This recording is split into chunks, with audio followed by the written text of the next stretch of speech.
aku udah mulai bisa yang namanya ngedenger ambulans, aku udah nggak error lagi, itu aku udah bisa.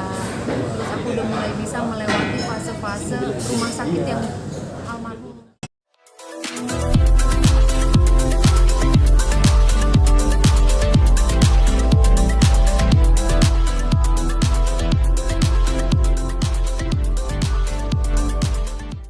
Bintang, Halo.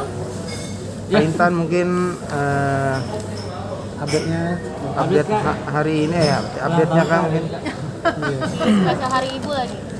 Iya, alhamdulillah hari ini aku 37 tahun dan tradisi keluarga aku memang bukan yang suka untuk berpesta-pesta pora gitu ketika ulang tahun. Jadi kami cuma potong tumpeng, keluarga inti saja, berdoa bersama, sekaligus aku mengucapkan selamat hari ibu untuk mamaku tercinta dan cuma satu-satunya hanya mama yang punya saat ini.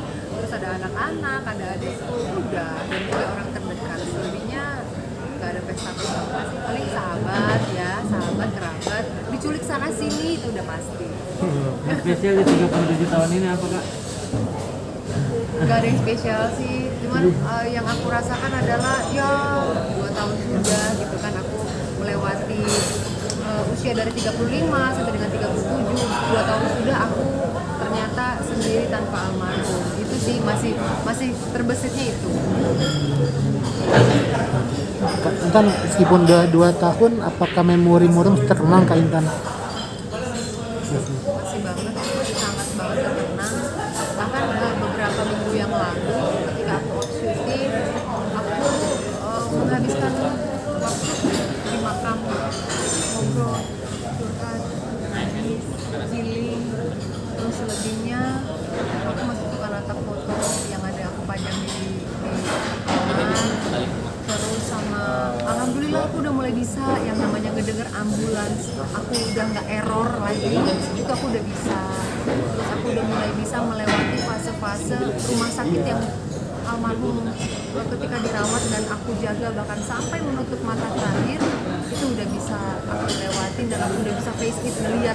Tadinya enggak, tadinya rumah sakit itu misalnya aku harus lewat jalan itu, misalnya aku mau ke epicentrum, itu pasti aku muter, aku nggak mau ngelewatin dimensi itu. Nah sekarang aku udah mulai bisa lewatin, aku udah mulai bisa face it, udah mulai bisa nggak shaking, nggak gemeter lagi. Dia tuh gemeter, nggak tahu kenapa uncontrol, dan sekarang udah bisa. Terus lebihnya kalau lagi syuting ada adegan kehilangan suami, pemakaman, belum bisa. Itu sih yang aku masih berjuang untuk melawan diri aku sampai saat itu. Tapi berarti butuh berapa lama Kak Intan sampai akhirnya agak lebih baik nih? Maret 2020, Maret 2021, April, Mei, tahun 9 bulan. Tahun 9 bulan baru aku menikah. Apa sih yang bikin akhirnya bisa menerima dan dari healing Kak Intan? Karena adegan syuting sih, adegan syuting. Jadi adegan syuting itu mengharuskan aku tipikal orang yang coba dulu deh, masa nggak bisa sih ya adegan syuting waktu itu ceritanya menantu aku meninggal, aku coba dulu nih. Jadi adegan itu kayak adegan tahlilan. Aku coba, ternyata begitu action nggak bisa, aku gemeter.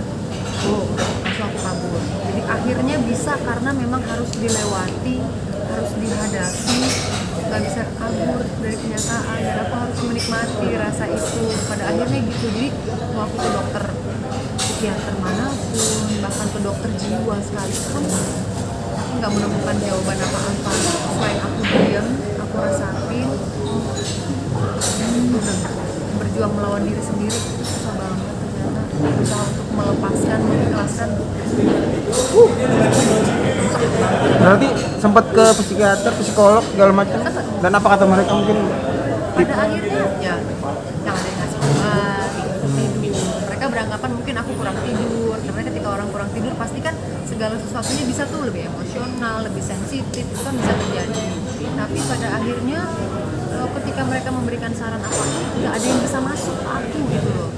Sampai akhirnya ya udah deh, pelan-pelan aku sibukin diri lagi gitu kan, sibukin diri lagi dengan aku ambil kegiatan syuting, ambil kegiatan MC, bahkan aku sekolah lagi kok. Aku sekolah lagi. berbagai macam kegiatan. Sekolah lagi aku. Sekolah apa tuh Kak? Ambil hukum perdata. Ambil hukum perdata. Itu yang membuat aku harus sibuk. Aku harus membuat diriku sibuk dan selain mengisi kekosongan, tapi aku harus membuat diriku lebih berkualitas apa ya. Kak, Sekolah sambil bekerja. kan ini 2 tahun ulang tahun tanpa kehadiran sosok suami gitu. Ada punya kenangan yang manis nggak sih waktu ulang tahun gitu, surprise sama suami yang paling dikenang gitu sampai sekarang? Yang paling dikenang adalah kita selalu kumpul. Dia suka tiba-tiba datang ngasih surprise, entah itu cincin, entah itu bunga, terus entah itu kecupan di malam hari gitu. Jadi kenangan-kenangan itu yang sampai sekarang kadang-kadang aku masih kangen sih, aku masih rindukan itu. Kak mungkin Sempat terlintas kemarin Kak, semalam gitu. Masih. Aduh, aku ngomong sendiri sama foto, aku bilang, hey Kak, 2 tahun ya, udah gitu aku ulang tahun, gak ada kamu. Coba kalau kamu ada, jadi 2 tahun udah nih, aku gak ada kamu ulang tahun, I miss you. Habis itu karena aku harus ngomongin, mama sakit dadanya. Kan mungkin dalam proses healing ini mohon maaf nih, sudah cepat membuka hati gak sih mungkin untuk mencari kembali, mohon maaf nih kaitannya. Lagi kan umur sekarang apa ada target lagi atau seperti apa dari kaitan sendiri? Kemarin aku sempat dengar dari mamaku, ternyata anak pertamaku Almira bilang, iya dong, aku kan masih kepingin punya papa, even nanti punya papa yang baru, ingin, gitu loh. Aduh, ini anakku ternyata ngomong gitu, aku nggak tahu, gitu kan. Jadi kalau ngomongin masalah nantinya ada atau tidak ada juga pun, aku sih belum bisa jawab apa-apa ya. Sejauh ini jujur aku sudah membuka hati, sudah mencoba untuk berjalan mas jadi aku mencoba berjalan, membuka hati, dilembutin hatinya. Walaupun memang ada, karena yang aku temuin selama ini adalah orang-orang yang nggak serius, main-main. Karena aku selalu bilang, Anda cuma for fun, aku nggak mencari kesenangan. Kesenangan aku nggak masuk dalam list 30 besar pun nggak masuk. Aku di sini struggling sendiri, bersama Anda belum ada. Jadi kalau dibilang aku fun ya, tapi funnya adalah dengan cara aku belajar, kerja atau syuting itu fun, bersenang-senang dengan apa yang Anda inginkan. Saya nggak. Jadi yang aku temuin saat ini mungkin orang yang belum serius kali ya. Jadinya, aku lebih ketika aku membuka hati, ketemunya dengan orang-orang yang membuat aku belajar lagi. Orang ini karakternya gini, orang ini karakternya gini, gitu kan. Akhirnya aku dikasih kekuatan untuk aku bisa ngomong tegas. Jadi mereka mengerti, terus aku juga jadi belajar, dan akhirnya aku balik lagi compare itu ke almarhum, selalu compare ke almarhum. Waktu masa hidup almarhum selalu bilang, terserah kamu mau pergi kemana, terserah mau ngapain, terserah, I trust you more, aku percaya sama kamu, jangan rusak kepercayaan aku. Dan dia tahu, ibaratnya kayak siapa sih yang gak suka gitu kan, kalau orang normal perempuan gitu kan, kalau perempuan ya laki kan gitu.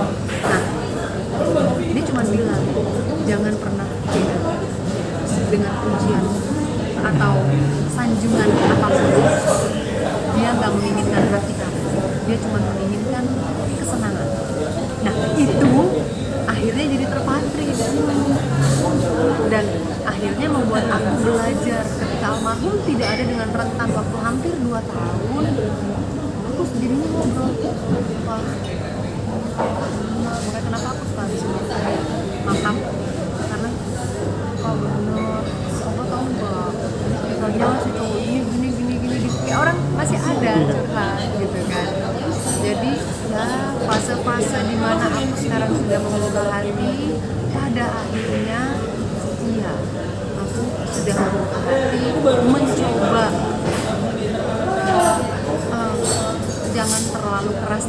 sendiri karena memang jujur pada akhirnya aku masih butuh kok temen ngobrol, temen sharing, temen yang bisa berbagi kasih sayang gitu, yang tulus, yang bisa menerima aku apa adanya. Mungkin saat ini belum, tapi rasanya tidak ada ya sih.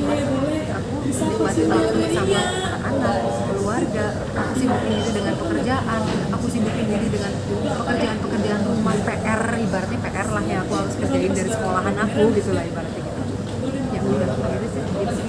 Selebihnya banyak sahabat, banyak kerabat. Alhamdulillah waktu terisi dengan baik. Kalau sampai akhirnya harus hidup sendiri gitu kak, nggak masalah. It's okay, no problem. Aku akan mungkin lebih bangga dengan diri aku sendiri karena perjalanan anak-anak masih panjang banget yang aku harus lewatin gitu. Kadang-kadang sih suka ada sih kekhawatiran gitu kan, kayak aduh sendirian perempuan gitu loh, terus bisa nggak ya, mampu nggak ya gitu, gimana ya ke depannya. Suka khawatir, sebetulnya ada dengan ketakutan itu sebetulnya ada, cuma aku selalu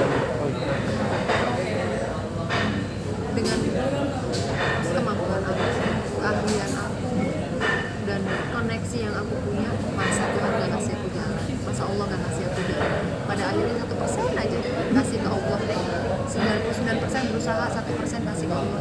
Akhirnya bukan dia pasrah tanpa usaha ya, enggak, tapi pasrah ketika 1% itu harus, ketika aku sudah 99% berusaha dengan maksimal.